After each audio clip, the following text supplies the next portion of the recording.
Hello, everyone, and welcome to Real Estate Daily here with the House Heroes. We go over the latest news, daily news, every single Monday through Friday for you to go over what's most important about the real estate and mortgage news and information that's out there. So today we have about 4 or 5 different articles in which we think that are very important.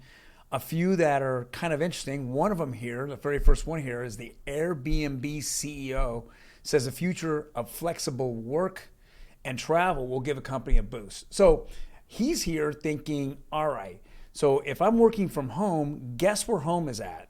Home is anywhere I want it to be. So if I want to go and travel the world, I can still work and not take a vacation, and I can work anywhere I want. So if I were to take a 2-week vacation in Turkey, then I fly out there, and guess what? I can work from home, but I can get Airbnb and set that up. So he sees that as a big, big plus, that people can actually travel and work at the same time and enjoy their lives, not be kind of stuck in an office or stuck at your house or things like that. So I think that's a very interesting idea, and I kind of like where it's going.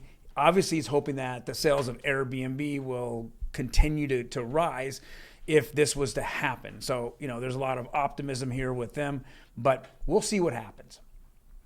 Our next article here is a supply has actually worsened, says experts. So today on CNBC, they kind of went over, the numbers in December were not good, but they weren't good because of home values. They weren't good because of homes that were listed on the market. The numbers were down in December because the homes that were listed. So the inventory continues to get worse.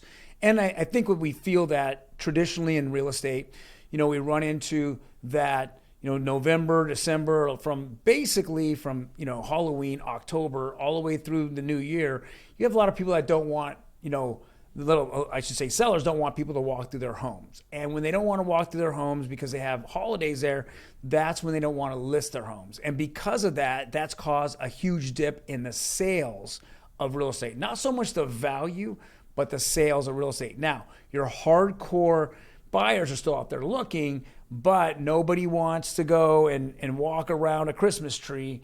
The seller doesn't want to see any issues like that. So with that being said, the majority of homes that were on the market during this time were vacant homes, or homes that the seller had already thought of moving somewhere or taking a holiday off, but they weren't going to actually have that holiday or Christmas at their house. So with that being said, that's why we've seen the housing supply go down and worsen. And that's why the numbers in December were not as good.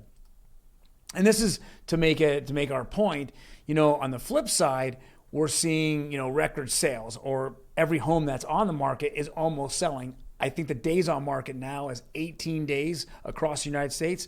In Southern California, it's significantly less than that. So you do have a few homes that are on the market for, 3, 6, 9 months, but the majority of homes are literally sold over the weekend. So here we're looking at the National Association of Realtors, and then Realtor.com put December existing home sales slip, but annual totals hit a 15-year high of 6.12 million.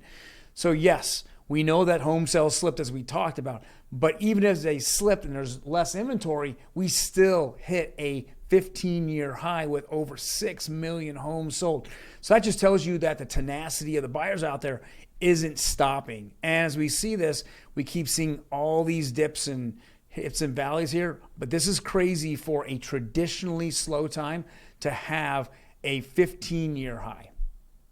And then our very last article here, and this is kind of a big one that I saw that was published on Friday. It says the rental market tracker, and this is with Redfin, says rents rise 14% in December, biggest jump in over 2 years. And of course, we know that within the last 2 years, we've run into all these lockdowns where we cannot, as a homeowner or a renter, or an investor, we couldn't get anyone out of our properties.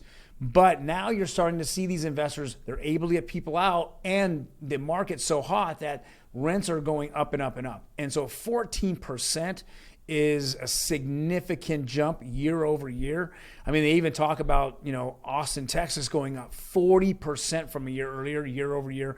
you can imagine that this is just creating the craziness out there where people are just moving. They just literally can't live in certain areas of certain urban areas or certain rural areas. It's so expensive at this point.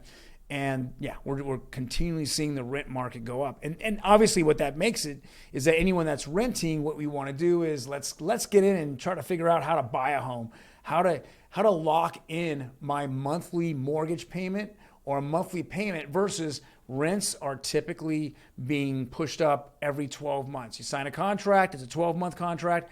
Even in rent control areas, every 12 months you have a locked in percentage of increase that you can do on an annual basis. So just like with that, you can lock in your monthly payment, on the mortgage side. And so it just keeps showing that the data out there is that you need to go out and be a homeowner and not be a renter. And that is kind of the plain facts of things. So if you like some of our content here, please hit the like button. We definitely would appreciate it. Hit that subscribe button. We're going to bring this content a little more consistently Monday through Friday this week. We'll have a show every single week for you.